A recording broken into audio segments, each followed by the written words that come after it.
Here we have a SAT math problem. Okay, let's go to the question. F of x equals to x squared positive mx positive 4. In the function above, f of x is greater than 0 for all values of x. Which of the following could be the value of m? Okay, here we have a quadratic function. Whenever we have a quadratic function like f of x equals to ax squared positive bx positive c, its graph will be a vertical parabola. And here a is the leading coefficient. I mean the coefficient of x squared is the leading coefficient. If a is greater than 0, the parabola, the vertical parabola we get for this quadratic function will open up. If a is less than 0, that is negative, then the parabola will open down. Okay, when I consider the given quadratic function, it is in standard form, and the leading coefficient for this quadratic function is a coefficient of x squared, that is 1. So that is positive. So the vertical parabola we get for this quadratic function will open up. And also here we have f of x is greater than 0.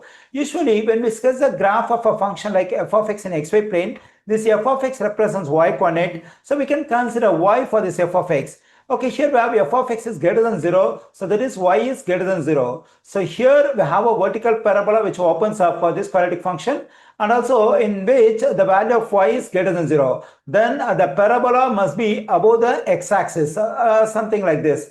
So here this is a graph for the given quadratic function. It's above the x-axis, and the graph of the given quadratic function will never intersect x-axis. Okay, if I want to get zeros of any function, what I have to do is I have to equate f of x to 0. When f of x is equated to 0 and the stuff we have for f of x also must be equal to 0, then we get x squared positive mx positive 4 equals to 0. Usually when we try to get zeros of a function, the zeros will be the x-intercepts of the graph of the function. Okay, here when I consider the graph of the given quadratic function, the graph does not intersect x-axis. So here the x-intercept of this function will not be real numbers. That is, the zeros of the given function will not be real numbers. Actually here we have a quadratic equation. So when I try to solve this quadratic equation, I'll be getting two zeros or two solutions for this quadratic function, but both the solutions will not be real numbers because the graph of the given quadratic function does not intersect x-axis. Okay, now what we can do is we can consider a quadratic equation in standard form, that is ax squared positive bx positive c equals to 0. When a quadratic equation has no real zeros, that means has no real solution, then the value of the discriminant of b squared into 4ac will be less than 0. So the same thing we can consider for this quadratic equation, because this quadratic equation has no real zeros, there is no real solution. So that means the value of the discriminant b squared into 4ac for this quadratic equation must be less than 0.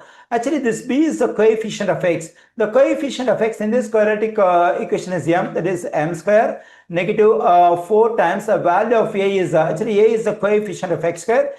In this case the coefficient of x square is 1. We can plug in 1 for a, and c is a constant term. Here the constant term is 4. We can plug in 4 for c less than 0. Okay, here m square negative 4 times 1 times 4 is 16 less than 0.